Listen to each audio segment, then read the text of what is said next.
फिर से लेकर आ चुके हैं आप लोगों के लिए सुबह की सभी ताज़ा और बड़ी खबरें। एक एक कर आपको सारी खबरों की जानकारी देंगे आज देश दुनिया में क्या कुछ हो रहा है।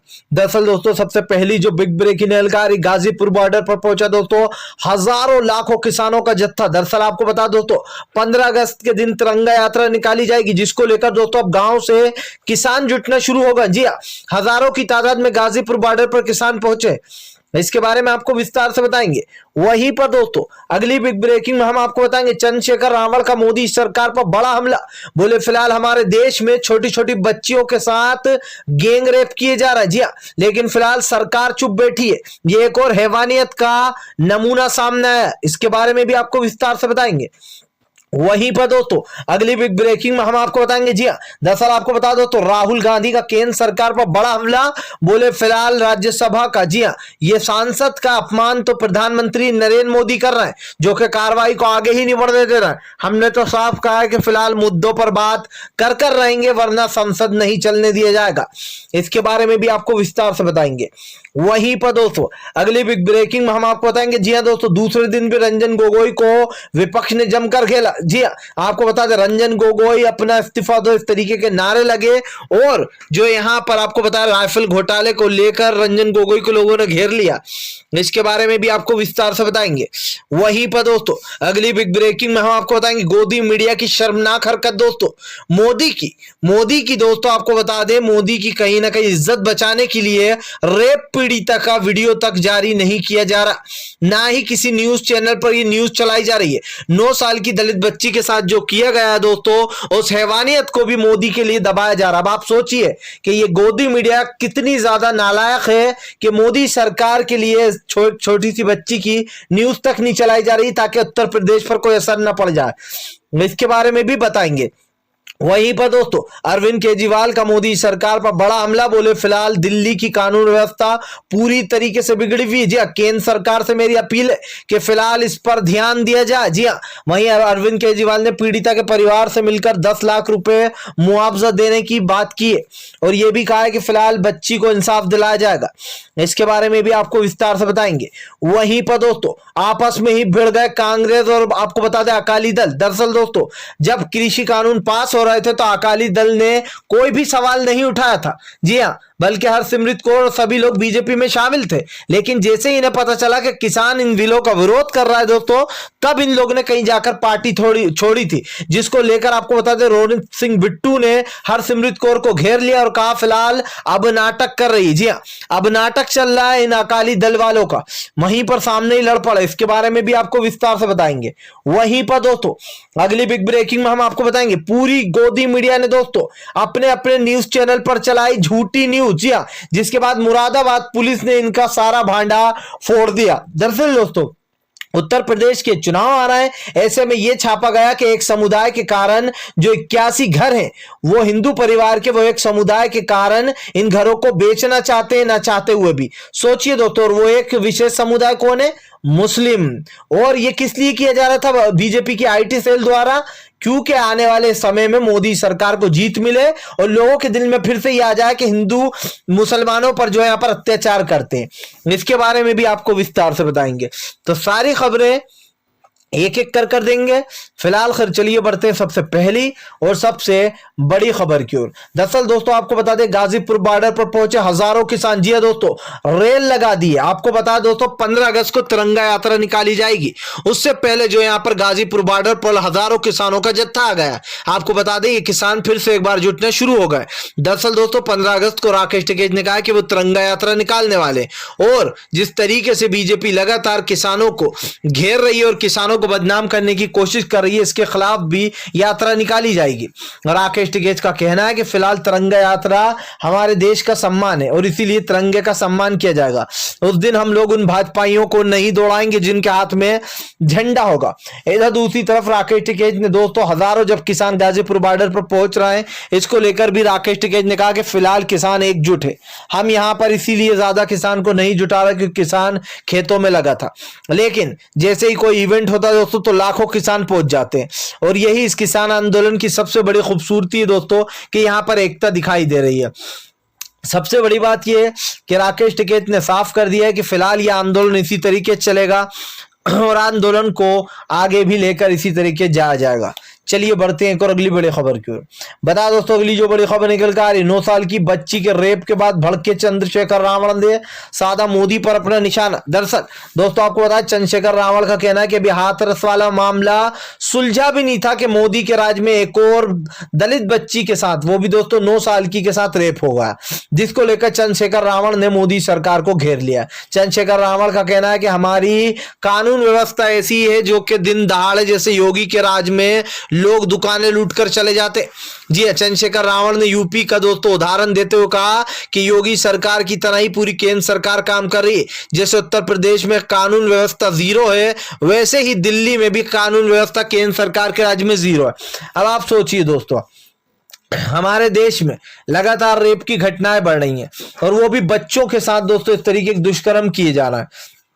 हालांकि 4 लोगों को इसमें गिरफ्तार किया गया है, लेकिन सवाल यही उठते हैं दोस्तों कि मोदी सरकार की किस तरीके की जो यहाँ पर सोच है या फिर किस तरीके की कानून व्यवस्था है जो इस तरीके के कांड हो जाते। जी आप सोचिए, आज जिस तरीके से यह हालात सामने निकल कर आ रहा है, इसको लेकर चंद्रशेखर रावण ने साफ बोल दिया कि फिलहाल प्रधानमंत्री नरेंद्र मोदी तो चुनाव में जुटे हुए हैं। जी हाँ, उनको तो चुनाव की पड़ी है, बच्चियों के साथ कुछ भी हो। देश की महिला की जो सुरक्षा की बात करते थे दोस्तों जो प्रधानमंत्री, वो आज यूपी के उत्तर प्रदेश के चुनाव में आराम से व्यस्त है। और इनकी शर्मनाक हरकत ये देखिए दोस्तों कि एक भी किसी बीजेपी की मंत्री ने, महिला मंत्री ने या फिर मेल मंत्री ने एक भी ट्वीट कर उस बच्ची को श्रद्धांजलि नहीं दी। सवाल मेरा यह है दोस्तों कि आज इनकी इंसानियत मर गई है। आज ये लोग जो लोग मनमोहन सिंह साहब को चूड़ियां भेजा करती थी स्मृति ईरानी, आज वो अपने मुंह पर डामर लपेट के बैठी हुई है। जी हाँ, ये वही स्मृति ईरानी है जो 2-2 मिनट में गैस की टंकी अपने कंधे पर ले लेती थी। अगर कहीं पर कुछ एक आध रेप की घटना हो जाती थी तो मनमोहन सिंह साहब और सोनिया गांधी को घेर लिया जाता था। लेकिन आज इनके राज में इतने रेप हो रहे हैं दोस्तों जिसकी कोई हद नहीं है। क्यों हो रहा है? क्योंकि बीजेपी ने गुंडों को खुला सर्टिफिकेट दे दिया कि जाओ और रेप करो। जी हाँ, कोई तुम्हारा कुछ नहीं बिगाड़ सकता है। आप सोचिए, हमारे देश में रेप जिस तरीके से होते हैं उस तरीके से इनको सजा मिलती है? नहीं मिलती। तभी तो इनके हौसले बुलंद हो जाते हैं। फिलहाल खैर चलिए हम बढ़ते हैं दोस्तों एक और अगली बिग ब्रेकिंग की तरफ। बता दोस्तों अगली जो बड़ी खबर निकल कर आ रही है, आपस में ही भिड़ गए दोस्तों अकाली दल और कांग्रेस के नेता। जी दरअसल दोस्तों तीनों कृषि कानून को लेकर हरसिमरत कौर को रोनित सिंह बिट्टू ने चुप करा डाला। और दोस्तों रोनित सिंह बिट्टू की बात गलत भी नहीं है, क्योंकि दोस्तों आपको बता दें अकाली दल उस वक्त बीजेपी के साथ ही था जब ये काला कानून लाया गया। तब तक अकाली दल चुप बैठा रहा दोस्तों जब तक के किसानों ने अपना आंदोलन शुरू नहीं किया। जैसे ही अकाली दल को यह लगा कि भैया हमें वोट तो किसान ही देता है और अब यह मामला बिगड़ता जा रहा है, अब हम अपना पल्ला झाड़ लेते हैं और बीजेपी से बाहर हो जाते हैं। इसीलिए दोस्तों हरसिमरत कौर ने अपना इस्तीफा दे दिया और उनके साथ साथ पूरा अकाली दल बीजेपी से अलग होगा। इसी बात को लेकर संसद के बाहर जो यहाँ पर हरसिमरत कौर जो है दोस्तों किसान आंदोलन को लेकर बाहर प्रदर्शन कर रही थी। लेकिन आपको बता दें वहां पर रोनित सिंह बिट्टू ने उनकी सारी पोल खोल दी हरसिमरत कौर की। उनका कहना था कि ये नाटक कर रही है, उनके मुंह के सामने ही बोला ये नाटक कर रही है। ये जब वहीं पर थी जब पार्लियामेंट में ये बिल पास हुआ और इन्होंने इस बिल पर कुछ भी आपत्ति भी नहीं उठाई थी। आप सोचिए दोस्तों, और सबसे बड़ी बात यह भी दोस्तों कि कल ही अकाली दल के बहुत सारे नेता बीजेपी में शामिल होगा। यानी कि दोस्तों एक ऐसी पार्टी को चुनना तो बेवकूफी होगी जो कि बीजेपी की बी पार्टी के साथ गठबंधन करे हुए, यानी कि मायावती के साथ। आपने देखा कल राहुल गांधी ने टी पार्टी रखी ताकि उसमें विपक्ष को एकजुट किया जा सके, लेकिन मायावती वहां पर नहीं पहुंची। इसका मतलब आप समझ सकते हो दोस्तों, मायावती बीजेपी की भी पार्टी है और यह साफ दिखाई दे रहा है। फिलहाल खैर चलिए हम बढ़ते हैं दोस्तों एक और अगली बिग ब्रेकिंग की तरफ। बता दोस्तों अगली जो बड़ी खबर निकल कर आ रही है, आपको बता दोस्तों पूरी गोदी मीडिया ने अपने चैनल पर चलाई झूठी न्यूज, फूट गया भांडा। जी हाँ दोस्तों, जैसे कोरोना में मुसलमानों को बदनाम करने की कोशिश की जा रही थी, वैसे ही दोस्तों फिर से एक बार मोदी सरकार और योगी का भांडा फूट गया। दरअसल दोस्तों मुझे तो हंसी आती है इन लोग पे कि ये लोग झूठ फैलाते क्यों है, क्योंकि झूठ फैलाने के बाद दोस्तों इनका भांडा तो फूट ही जाता है। हालांकि वो बात अलग है दोस्तों कि कुछ अंधभक्त इन बातों को सच्ची मान लेते होंगे। जी हाँ, क्योंकि भाई जो लोग गोदी मीडिया देखते हैं उनका दिमाग तो पूरी तरीके से भ्रमित हो जाता है। आपको बता दोस्तों मामला है मुरादाबाद का। जी हाँ, मुरादाबाद का दोस्तों ये मामला है। ये खबर आपको बता दूं किस किस चैनल ने चलाई है। जी हिंदुस्तान, अर्नव गोस्वामी का आर भारत, न्यूज स्टेट और भी दोस्तों कई बड़े चैनल हैं जिन्होंने ये खबर को चलाया। दरअसल खबर थी दोस्तों मुरादाबाद की, जिसमें बताया जा रहा था कि एक समुदाय के जो लोग हैं उनके कारण हिंदू समाज के जो लोग हैं वो 81 घर अपने बेचने को जो है यहाँ पर परेशान हो गए, यानी कि वो ना चाहते हुए भी उन्हें बेचना पड़ा और इसके लिए उन्होंने सरकार से गुहार भी लगाई है। लेकिन अब उनके पास कोई और ऑप्शन नहीं है और इसलिए वो अपने 81 घर बेचकर जाना चाहते हैं। इस पोस्टर पर आप लिखा हुआ देख सकते हैं कि ये घर बिकाऊ है। ये पोस्टर को दोस्तों गोदी मीडिया ने और या फिर यूं कहते हैं कि बीजेपी की आईटी सेल ने सोशल मीडिया पर वायरल कर दिया। अब दोस्तों इनको नहीं पता था कि मुरादाबाद की पुलिस ही इनका भांडा फोड़ देगी। जी हाँ, ये पोस्टर दोस्तों वायरल होने के बाद लोगों ने इस पर सवाल उठाना खड़े कर दिए। जब बीजेपी और गोदी मीडिया को लगा कि ये बुरी तरीके से फंस रहा है, उसके बाद दोस्तों इनका पूरी तरीके से गेम ओवर हो गया। मुरादाबाद पुलिस ने अपना एक हल्फनामा या फिर यूं कहते हैं एक पत्र जारी करते हुए उसमें बताया कि यह बात बिल्कुल झूठी है। यहां पर जो मकान बेचे जा रहे थे, जो भी मकान बेचे जा रहे थे वो उनकी मर्जी से बेचे जा रहे हैं। जब उस कॉलोनी में जाकर पता किया गया तो कॉलोनी वालों ने बताया कि दरअसल जो इन मकानों का मालिक है वो इसको बेचना चाहता है, लेकिन हम कॉलोनी वाले चाहते हैं कि इन मकानों को हमारी बिना सहमति के नहीं बेचा जाए। जिसके बाद पुलिस ने कहा कि यह बिल्कुल गलत है, जिसका मकान है वो अपने किसी को भी चाहे बेच सकता है, ये लोकतांत्रिक हक है उसका, और जिसको चाहे वो मकान बेचकर जा सकता है, आप लोग इसमें कुछ नहीं कर सकते। तो दोस्तों पूरा मैटर ये था। लेकिन सोशल मीडिया पर, जबकि दोस्तों ये जनपद थाने का मामला है मुरादाबाद का, और ये साफ दिखाई दे रहा है कि सोशल मीडिया पर पहले मोदी और योगी ने इसको वायरल करवाया और जब इन्हें लगा कि ये फंसने लगे हैं, हालांकि पुलिस ने अब जो है कड़ा संज्ञान लेते हुए कहा कि उन सब लोगों के ऊपर एफआईआर दर्ज होगी जिन्होंने सोशल मीडिया पर इस झूठी खबर को फैलाया। लेकिन दोस्तों ये आप भी अच्छे से जानते हैं कि अब उन लोगों पर क्या कार्रवाई होगी। जी हाँ, अंधेर नगरी चौपट राजा का मतलब तो आप अच्छे से जानते होंगे। जी हाँ, अभी लाठी भी अपनी है और भैंस भी अपनी है, जितना चाहे उतना मारो, यानी कि अभी कानून व्यवस्था योगी और मोदी के हाथ में है दोस्तों।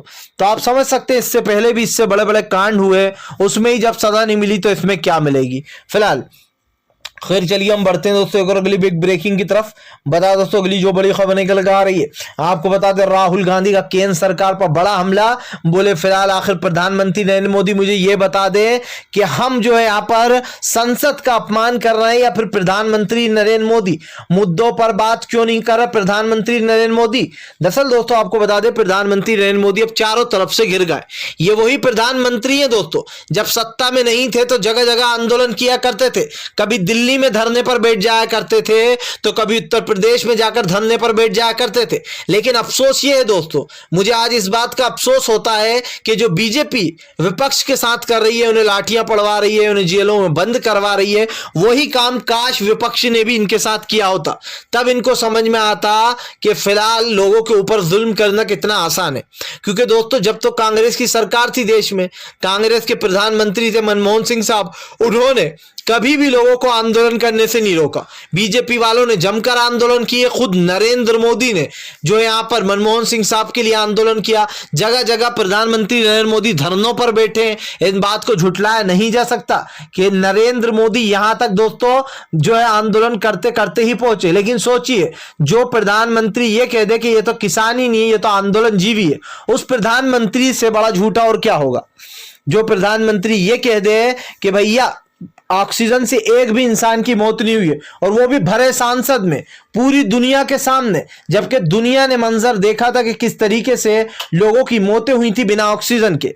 लेकिन अगर हमारा देश का प्रधानमंत्री ये कह रहा है कि भैया देखो एक भी जो है यहाँ पर मौत नहीं हुई बिना ऑक्सीजन के, तो आप समझ लीजिए कि इस देश का प्रधानमंत्री सबसे बड़ा झूठा है।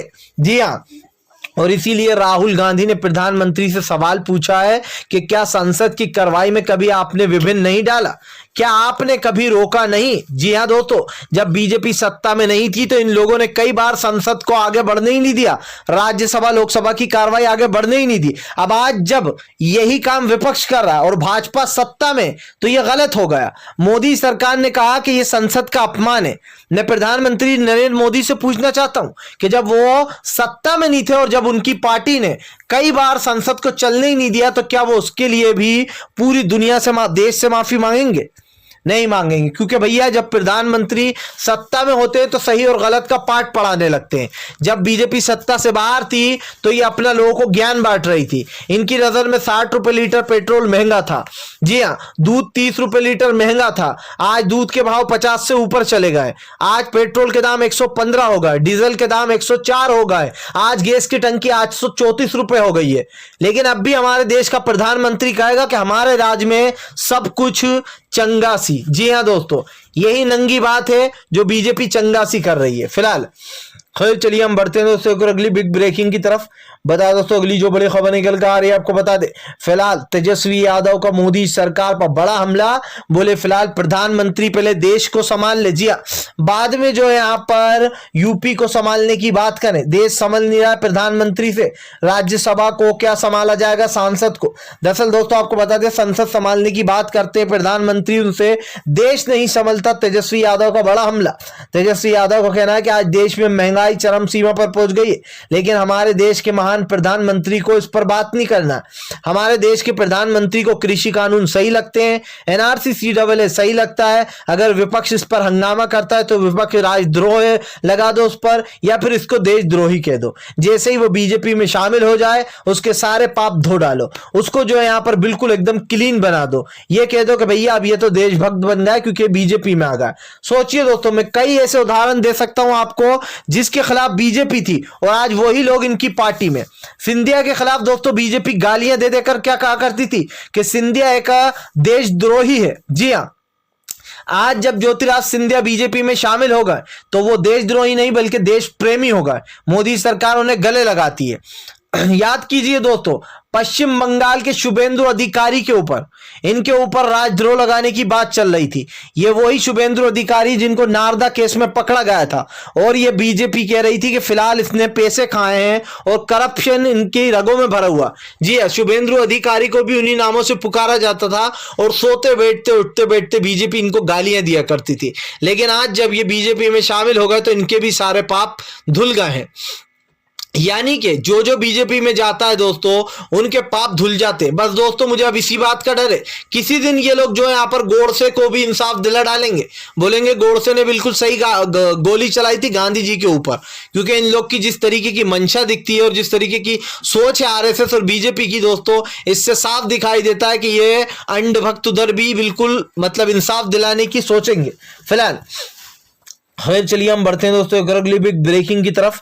बता दोस्तों अगली जो बड़ी खबर निकल कर आ रही आपको बता दें, योगी आदित्यनाथ के खिलाफ दोस्तों अखिलेश ने भरी हुंकार। जी हाँ, क्या लालू प्रसाद यादव और मुलायम सिंह यादव ने मिलकर बना लिया प्लान? क्या पूरे देश से अब होने वाला है बीजेपी का सफाया?